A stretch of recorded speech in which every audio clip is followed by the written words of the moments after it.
Today we're taking a look at the ABKDO 4000 watts peak electric dirt bike, an e-bike designed for both thrilling off-road adventures and practical commuting.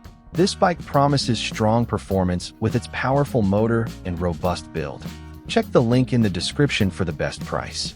Let's dive into the core performance of the ABKDO electric dirt bike and see.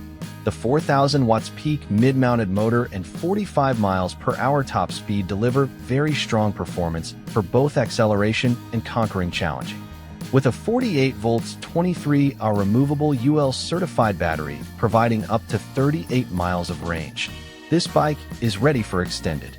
The inverted hydraulic front and nitrogen-filled rear shock absorbers, combined with all-terrain fat tires, provide a very smooth and stable. Overall, the ABKDO electric dirt bike delivers strong power, a good riding range, and a highly. Moving beyond raw power, let's look at the design features that enhance rider comfort. Hydraulic disc brakes, a full lighting system, and a convenient reverse function contribute to a safer riding experience in varied.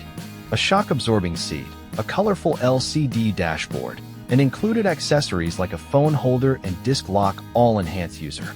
With a 330-pound load capacity, this bike is robust, but its 130-pound item weight is on the heavier side. The ABKDO bike prioritizes safety and rider comfort, though its overall weight should be factored into. The ABKDO electric dirt bike stands out with its powerful motor, solid range, and advanced suspension system, making it well suited for varied terrain. While its weight is a consideration, the overall package delivers a compelling experience for those seeking a high-performance electric ride.